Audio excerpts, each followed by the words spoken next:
როგორც უკვე აღნიშნეთ, გარემოს ეროვნული სააგენტოს სპეციალისტები ტყიბულის მუნიციპალიტეტში რჩებიან და სავარაუდო რისკებს იკვლევენ. სწორედ გეოლოგების დასკვნის შემდეგ გაირკვევა, როდის და რამდენი ოჯახი შეძლებს საკუთარ საცხოვრებელ ადგილზე დაბრუნებას. რა ვადები დასჭირდება დასკვნის მომზადებას და როგორია პირველადი დაკვირვების შედეგი. ამ თემაზე სასაუბროდ მოამბე რეგიონების სტუმარია გარემოს ეროვნული სააგენტოს გეოლოგიური დეპარტამენტის ხელმძღვანელი ბატონი მერაბ გაფრინდაშვილი. მოგესალმებით ბატონო მერაბ, მადლობას გიხდით გადაცემაში მონაწილეობისთვის. თქვენ რამდენიმე წუთის წინ დაბრუნდით სტიქიის ზონიდან. პირველ რიგში ჩვენ ვადევნებს თვალს საკმაოდ მასშტაბურია სტიქია, დაახლოებით 60 ჰექტარზე განვითარდა მეწყრული პროცესები, 59 ოჯახია გაყვანილი სტიქიის ზონიდან, 80-მდე საკანმიდამო მიწის ნაკვეთი და სახლია დაზიანებული. პირველ რიგში რომ მიმოვიხილოთ ბოლო დღეებში კურსებში განვითარებული მოვლენები რა ვითარება დღეის მდგომარეობით სტიქიის ზონაში. მოგესალმებით თქვენს მაყურებელს. მინდა წლის 12 მარტს გამთენიისას ტყიბულის მუნიციპალიტეტის სოფელ კურსებში ადგილი ჰქონდა მასშტაბური ძველი მეწყრული ბლოკის ჩასახვა გააქტიურებას. აქ არსებობდა ძველი მეწყრის ასაკი არავინ არ იცის, ეს არის შეიძლება 5000 წელი, შეიძლება 10000 წელი. ამ მეწყრის შემდეგ დასახდა მოსახლეობა. ეს იყო სტაბილურ მდგომარეობაში მყოფი მეწყრული ბლოკი, თუმცა სხვადასხვა ფაქტორებიდან გამომდინარე, ეს არის გეოლოგიური პირველ რიგში, მორფოლოგიური, კლიმატური, ძირითადად ეს ფაქტორებია, მოახდინა პროვოცირება ამ მეწყრული სხეულის, მასშტაბური მეწყრული სხეულის სწორებზანდე სადღაც 60 ჰექტრამდეა, 60 ჰექტრამდეა ამ ტერიტორია. საბედნიეროდ დროულად იქნა უსაფრთხო ადგილზე გადაყვანილი და აუცილებელი უნდა აღნიშნოთ სამგებლო სიტუაციის მართვის სააგენტოს თანამშრომლების ადგილობრივი თვითმმართველობის შენელსაგუნდო და სხვადასხვა უწყების თანხმდრილი მუშაობა და პრაქტიკულად ყველა ოჯახი, ყველა გაყვანილი იქნა გეოლოგიურად უსაფრთხო ადგილზე. ჩვენ გადაყვანილი რაც შეეხება რაოდენობებს, დაახლოებით 80 ოჯახამდეა გადაყვანილი, თუმცა საკუთრივ მეწყრის კონტურსში სადღაც 60 ოჯახის კუთვნილებაა. ზოგი შეიძლება 60 ოჯახი ახლა იქ არ ცხოვრობდეს, არიან სხვა რეგიონებში ან გასული, მაგრამ 60 ოჯახს გააჩნია ასე ვთქვათ საკარმიდამო და საცხოვრებელი სახლი. თავს დაზღვევის მიზნით მიმდებარე ტერიტორიებიდანაც დამატებით იქნა გაყვანილი, ასე ვთქვათ, მოქალაქეები. აქტიურად მიმდინარეობს სამუშაოები, დღესაც კიდევ განმეორებით მოხდა იმ მეწყრული სხეულის კონტურის დაზუსტება. სტიქიის ზონაში ვინც ცხოვრობდა, ისინი ყველა დაექვემდებარება გასახლებას. თავარია განსაზღვროთ ახლა გრძელვადიანი პერსპექტივისთვის ხომ არ დაემატება სხვა მიმდებარე ტერიტორიებიდან.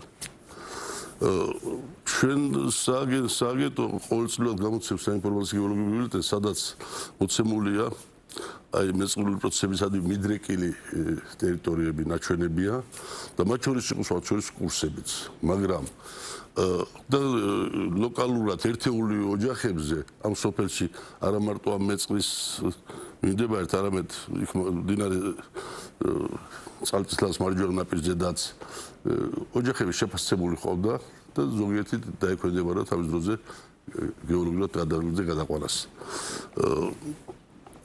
მაგრამ აქ საუბარი ამ ბიულეტენში ეს არის მიდრეკილი ტერიტორია, მაგრამ არავინ არ იცის როდის მოხდება.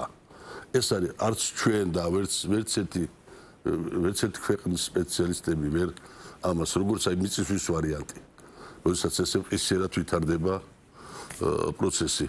თუმცა ვიცით, რომ აქ ეს ადგილი მიდრეკილია მეწყრული პროცესებისადმი. ანუ ადგილობრივი მუნიციპალიტეტის ხელმძღვანელობისთვის და მოსახლეობისთვის ეს იყო წინ. არის თქვა ეს კურსები და სხვა სოფლებიც არის მიდრეკილი მეწყრული პროცესებისადმი და მოსალოდნელი აქ. მაგრამ ვერც ადგილობრივი ხელისუფლება და ვერც ცენტრალური 60 ჰექტარ ტერიტორიაზე ასეთი ღრმა მასშტაბური მეწყრის სალიკვიდაციო სამუშაოებს ვერ განახორციელებს. ეს არ მოგვიანია. ფიზიკურად მოუხერხებელია. დღესაც ახლა რომ დავდიოდით, ახლა მაქსიმალურად თელ ტერიტორია მოვიცავით. მე წარმოვიდგინეთ რა რაოდენობის გრუნტის წყლების გამოსავლები ფიქსირდება. ესე იგი ეს წყლები გამოდის და გამოდის იმდენ აი როდესაც ეს გრუნტის წყალი გრუნტში უნდა იყოს. ზედაპირზე არ გამოვიდეს თავის, მაგრამ იმდენად რეჟიმი იმდენად მოიშალა ამ გრუნტის წყლების, მიწისქვეშა წყლების, რომ ზედაპირზე გამოდიან. ამას ემატება ეს ზედაპირული წყლები, ამას ემატება ის დიდთვალობა ჰქონდა და ამის ნადნობი წყლები. ყველაფერმა ერთობლივად იმუშავა და ძალიან ცუდად იმუშავა, ასე ვთქვათ, ამ პროცესის გააქტიურების ჩაისახა და გააქტიურდა. თქვენ ახსენეთ, რომ მეწყრული პროცესები საკმაოდ აგრესიულად განვითარდა. თქვენ ნაწილობრივ ვისაუბრეთ იმასთან დაკავშირებით, რომ მოსახლეობა სრულად ვერ დაბრუნდება, ვერ მოახერხებს სრულად ვერ დაბრუნდება ნამდვილად. თუ არსებობს წინასწარი დასკვნა, ან როდის იქნება შესაძლებელი, რომ მოსახლეობამ გაიგოს, ვინ რა ნაწილი დაბრუნდება უკვე დღეს სანამ შემოვიდოდი თქვენთან უკვე გადმოიგზავნა სია იმ მოქალაქეების, რომელიც არის სტიქიის ზონაში. ჯერ უნდა იდენტიფიცირება მოხდეს ხო სახლის პიროვნების. ამ კვირაში უკვე ეს სია გვექნება ვინ უნდა დაექვემდებარა რომ გადაყვანას და ვინ შეიძლება ზოგიერთი ცალკეული ოჯახები დარჩეს მონიტორინგული დაკვირვების ქვეშ. რომ გრძელვადიან პერსპექტივაში რაიმე საფრთხე არ შეექმნას. სადაც მომავალ კვირის ბოლოსთვის ეს უკვე ცნობილი გვექნება, იმიტომ რომ ახლა კიდევ დამატებით გვინდა აეროგადაღებები ვაწარმოოთ. ზუსტად ახლა ეს როგორ არის, იცით, აქ ცოტა უკვე სიჩქარე არ არის კარგი.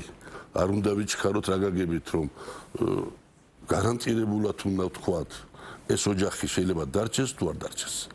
და ეხლა ეს ხელის მოკიდებით ყველა საით თქვათ გავიყვალოთ ყველა და დავტოვოთ ყველა ეს არ შეიძლება. ამიტომ კიდევ დამატებით კვლევას ვახორციელებთ. ახლა დღეს აეროგადაღებას ვფიქრობდით, დავიწყეთ, მე საღამოს ისევ გავაგზელეთ, ქარი იყო და ვერ შევძელით. ხვალ ისევ გავაგზელებთ. ზუსტი კონტურები უნდა დაზუსტდეს.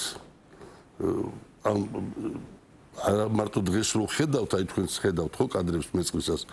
აი პოტენციურად კიდევ საფრთხის შემცველი რომელი უბანია ეს უნდა შეფასდეს და აქ ახლა რამდენიმე დღით დავაჩქარებთ ამ დასკვნას თუ ეს არა, მაგრამ მომავალ კვირის ბოლოსთვის შაბათის კვირიდან ვამბობ ეს დასკვნა იქნება. ზოგადად მინდა ვიდრე ეს მარტო საქართველოსათვის არ არის ამ კლიმატის გლობალური ცვლილების საერთო ფონზე თემ სოფლიოში და მათ შორის საქართველოში გასამაგდა პროცესები ბოლო 10-15 წლის მანძილზე და მათ შორის გეოლოგიური საფრთხეები. აი მე ევროდით სტატისტიკის მოყვარული ვარ. აი იმდენი რაოდენობა გასულ წელს თქვა 4000 ოჯახი შევაფასეთ.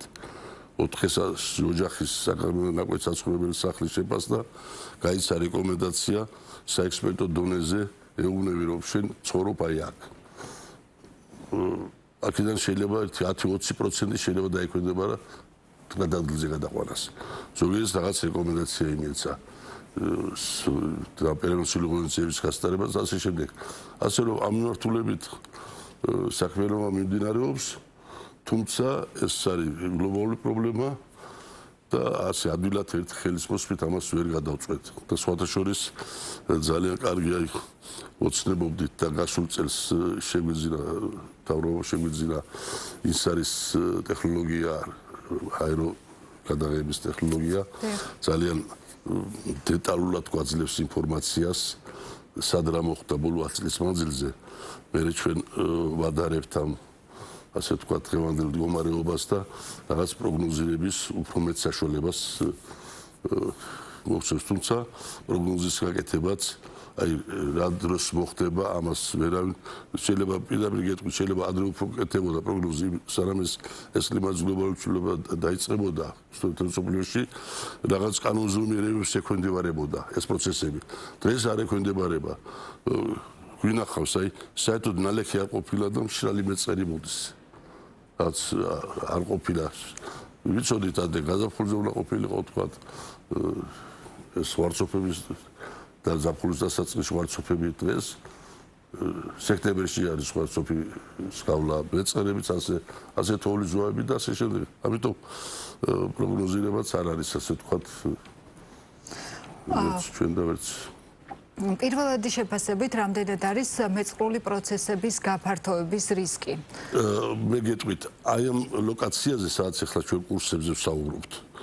მე გამოვრიცხავ რაიმე მასშტაბურ გაფართოებას, იმიტომ რომ ჩამკეტი გვაქვს იქ ახლა რამდენიმე ერთი ხევია ჩამკეტი, გეოლოგიურად უკვე სხვა ქანები გამოდიან და რომლებიც ადვილად არ ექვემდებარებიან დეფორმაციებს, დინამიკას, ასე ვთქვათ, გადაადგილებას და პრაქტიკულად მასშტაბების გაზრდად გამორიცხავთ. იმ კონტურში რაც გვაქვს დღეს, ეს არის ძირითადად ეს კონტური 58-60 ჰექტარი სადღაც.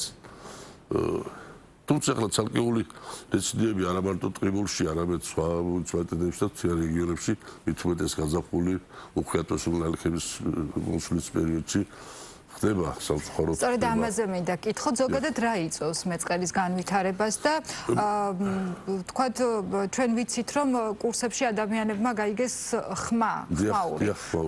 რა ნიშნები ახასიათებს მეწყრული პროცესების დაწყებას? ზოგადად მეწყრული პროცესებისათვის საჭიროა რამდენიმე ფაქტორი, რამდენიმე ბუნებრივი ფაქტორი. ეს არის გეოლოგიური აგებულება, სენსიტიური მეწყრულ ეროზიული პროცესებისადმი ადვილად ამყოლი ქანები. სუსტი ქანები, სუსტი გრუნტები, ასე ვთქვათ, დაბალი ფიზიკურ-მექანიკური მახასიათებლების მქონე, მორფოლოგიური პირობები, რელიეფის დახრილობა, იმიტომ რომ მოსწორებულ ზედაპირზე ახლა მეწყერი ვერ განვითარდება, ენერგია ჭირდება, მიწისქვეშა წყლები, არსებობა, გრუნტის წყლების არსებობა, კლიმატური ფაქტორი, უხი ნალექიანობა, სეისმური ბიძგები, როდესაც მიწისძვრა ძალიან პრაქტიკულად ყველა მეწყრის აქტივიზაციის ხარისხი იზრდება მიწისძვრების დროს და ახალი წარმოშობა ამ ძველი აქტიურდება და არის ადამიანის უფეში ჩარევა. ეს ფაქტორიც არსებობს. ეხლა რაც ხმაურს. ხმაური ზოგიერთ მეწყერს ახასიათებს ეს ხმაურის წინასწარი ხმაური გააჩნია როგორ რა მექანიზმის არის. აი თქვათ დანაპრალიანების პროცესი რა ინტენსივობით მიდის. ასევე თვითონ საცხოვრებელი სახლების თქვათ აი როდესაც კედლები იბზარება, აი ხის სახლებს აქვს უფრო ხმას გამოცემენ, აი როდესაც მოძრაობაში მოდის ტერიტორია, ასე პირველი ხო გადაეცემა ინფრასტრუქტურულ ობიექტს, შენობა ნაგებობებს და ხმა აქედან არის და ზუსტად ეს კურსებშიც მოქალაქეებმა ესმები გაიგეს ამ მეწყრის როდესაც ჩაისახა. თუმცა ამ მეწყრის ესე ვთქვათ, მე გეტყვით, არანაირი პირობა რო ვთქვათ 2026 წლის 12 მარტს გამთენიას აქ მეწყერი მოხდება და ამას ვერ არის. ეს არ არის პროგნოზი. ეს არა პროგნოზირებადი. როგორც დღეისათვის ჩვენ გვაქვს არაპროგნოზირებადი ვთქვათ მიწისძვრა, ისია პრაქტიკულად ამ ტიპის მეწყრებზე ასო არის მეწყრები გენეზის გააჩნია, რომელსაც პროგნოზს ვაკეთებთ. ჩვენ აპარატურებიც აქვს დაინსტალირებული, მონიტორინგული აპარატურები, ისეთი სადაც ვთქვათ, აი ეტაპობრივად რო ვითარდება. უკვე ვატყობთ და ვიცით რომ დაახლოებით რა რაოდენობის ნალექია საჭირო რომ ეს მეწყერი განვითარდეს, აქ წინასწარ საზღვრავთ, მაგრამ როდესაც ერთიანად ყისიერად თქვათ იგივე ჩვენ ხონა მაგალითები თბილისის სტიქია 15 წლის მემახსოვრება თქვენ იგივე თქვათ შოვის სტიქია მოწმე ერთჯერადად ახლა იმის პროგნოზირებას ვერ ემერეკეთ. მინდა რომ ეს თემა გავაგრძელოთ, რაც შეეხება მეწყრის მონიტორინგსა და ადრეული შეტყობინების სისტემას. რა ტიპის მონიტორინგი ხორციელდება მეწყერსაშიშ ზონაში და საინტერესოა როგორ მუშაობს ეს სისტემა? კი ბატონო. მეწყრებზე ადრეული შეტყობინების სისტემას მაგას ბაქტერიის არ ხმარობთ მონიტორინგული სისტემები. მონიტორინგული სისტემა შეიძლება ეს მონიტორინგული სისტემა თავის დროზე რაღაც გარკვეული პერიოდის შემდეგ კანონზომიერების როდესაც დავადგენთ ადრეულ გაფრთხილებაში გადაიზარდოს. მაგრამ ეს არის მაინც მონიტორინგული სისტემები. ჩვენ ქვეყნის მასშტაბით 28 მეწყრულ სხეულზე დაინსტალირებული გვაქვს აპარატურა ახლა 11-ის ახლა ამ დღეებში სრულდება 11 ლოკაციაზე ამ აპარატურის ინსტალირება. საკმაოდ კარგ შედეგებს ვღებულობთ, მაგრამ გარანტია რა თქმა უნდა არც ეგ არ არის. მე ვიტყოდი რომ ერთ-ერთი ყველაზე საუკეთესო საშუალება ამისთვის არის წინასწარ ტერიტორიების შეფასება. აი ჩვენ ბოლო წლების მანძილზე სადღაც 4000-მდე ოჯახს ვაფასებთ, საკარებიდო მონაკვეთი, საცხოვრებელი სახლი. შეფასდა ეს ოჯახები, ასე ვთქვათ, ვიზუალურად, ინსტრუმენტალურად, საექსპერტო გამოცდილებით, საფონდო ისტორიული მასალების ანალიზით საფუძველზე და დაიდო დასკვნა. სადაც უთითებთ, რომ თქვენ უნდა გადახვიდეთ გეოლოგიურად რა ადგილზე. ანდა გასაკეთებელი გახდა ეს პრევენციული ღონისძიება. ახლა უკეთესი ადრეული გაფრთხილება არ არსებობს. მე გეტყვით, სადღაც რომი ანგარიშობს ბოლო 10 წლის მანძილზე 100,000-მდე მოქალაქე მიცის საცხოვრობს. რა პირობებში? ამის გარდა ერთ-ერთი მიღებული პრაქტიკა, სოფლიო პრაქტიკა არის და ჩვენც გადავედით ამ მიმართულებით მუშაობთ უკვე რუკების მომავზადეთ გეოლოგიური საფრთხების ზონირების რუკები. უნდა ვიცოდეთ წინასწარ სად სახლდებით, სად ცხოვრობთ. აი როდესაც გენგეგმები, განაჩენიანების გეგმები დგება, იმ დროს უნდა იქნას გამოყენებული. იქ მაღალი საფრთხის ქვეშ მყოფ ტერიტორიებზე ადამიანები მოერიდებიან საცხოვრებელი სახლების მშენებლობას, ხო, იქ შეიძლება რაღაც სხვა რაღაც გააკეთეს, სხვა ღონისძიებები ჩატარდეს და სხვა ტიპის რაღაც ესეც არის ერთგვარი პრევენცია. ეს არის პრევენცია, რომ ჩვენ ვიცოდეთ, სად ცხოვრობთ და სად მომავალში სად ვიცხოვრებთ. ეს არის ასე ვთქვათ, საფრთხების რუკების მომზადება. ერთ-ერთი კარგია. აი წინასწარ ამ ოჯახებისა და საცხოვრებელი სახლების ამათ შეფასება. იმიტომ პრაქტიკულად არ ყოფილა შემთხვევა, რომ რაღაც შეცდომა მოსვლოდეთ ამ ჩვენ სპეციალისტებს, რომ რაღაცად დაიწერა და ესე არ გამართლდა. რა თქმა უნდა, ინსტრუმენტალური მონიტორინგიც და ფართოვდება ამ მიმართულებითაც. მონიტორინგი და ადრეული გაფრთხილების სისტემები კარგია ჰიდრომეტეოროლოგიური, თქვათ, იგივე ნალექების მოსვლას და წყალდიდობების თემას ძალიან კარგად საზღვრავენ. ამ აპარატურის მეშვეობით და ამ მონიტორინგული სადგურების მეშვეობით. ძალიან დიდი მადლობა ბატონ მერაბ გადაცემაში მონაწილეობისთვის. გარემოს ეროვნული სააგენტოს გეოლოგიური დეპარტამენტის ხელმძღვანელი მერაბ გაფრინდაშვილი პასუხობდა მოამბე რეგიონის შეკითხვებს. კიდევ ერთი სოციალური პროექტი ბათუმში გოგოლის ქუჩაზე